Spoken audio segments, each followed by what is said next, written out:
Next जो special type का glass है वो है वायर्ड ग्लास। वायर्ड ग्लास भी जो है एक तरह का सेफ्टी ग्लास है। और इस ग्लास में क्या होता है कि एक वायर मेश को दो ग्लास के बीच में इंसर्ट कराया जाता है प्रोडक्शन के दौरान।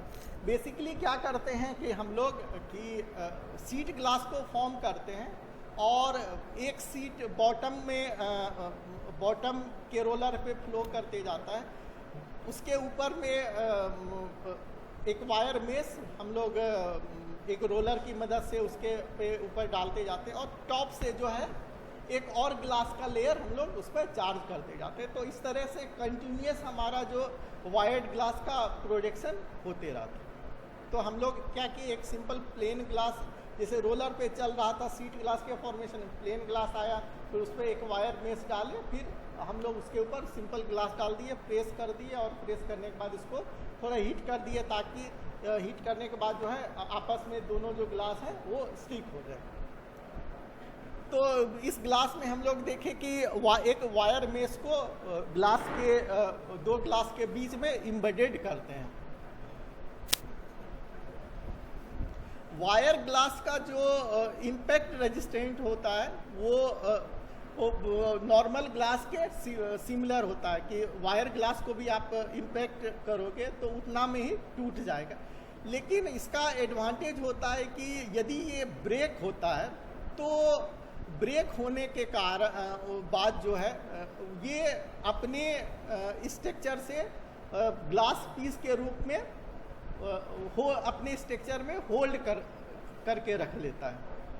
जो हम लोग वायर मेश का यूज किए हैं उसके साथ साथ रेजिन भी डाले हैं, जो हम लोग वायर मेश का यूज किए हैं, जो ग्लास के पीस टूटेंगे तो अपने स्ट्रक्चर में वो होल्ड करके रख लेंगे, उसको बाहर नहीं आने देंगे। तो इस तरीके से हमें एक सेफ्टी मिल जाता है कि अदरवाइज वो नॉर्मल रहता, हमारा सिंपल ग्लास रहता, वो टूटता और बाहर आके स्प्रेड कर जाता। स्प्रेड करने के बाद हो सकता था कई सारे टच होते और कई सारे बॉडी को हार्म पहुंचा सकता था। तो ये टूटने के बाद ग्लास के पीस को अपने बॉडी में रिटेन कर सकता है।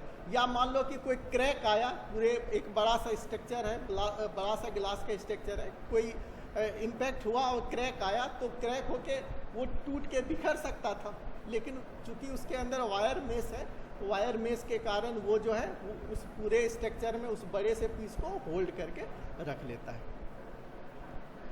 इस ग्लास को जो है वायर ग्लास को जनरली हम लोग बैंक्स में, स्कूल्स में, होटल्स में जनरली हम लोग देखते हैं।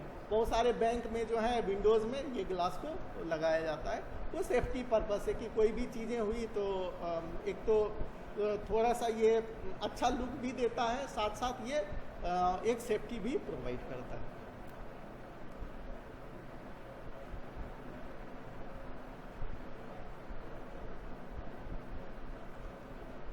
और इस ग्लास में हम लोग जनरली फायर रेजिस्टेंट ग्लास का यूज़ करते हैं। और ये मेश जो है वो ग्लास को सेटर्ड होने से बचाता है। जब ये टूटने के बाद नहीं यूज करेंगे तो ये सेटर्ड हो जाएगा। तो यही था वायर्ड ग्लास के रूप में आप इस स्लाइड के कॉर्नर पर भी देख सकते हैं, एक वायर्ड ग्लास का एग्जांपल दिया हुआ है। और हम लोग समझ भी लिए कि वायर्ड ग्लास को हम लोग कैसे बना सकते हैं, इसके क्या क्या यूजेस हैं और क्या एडवांटेजेस हैं।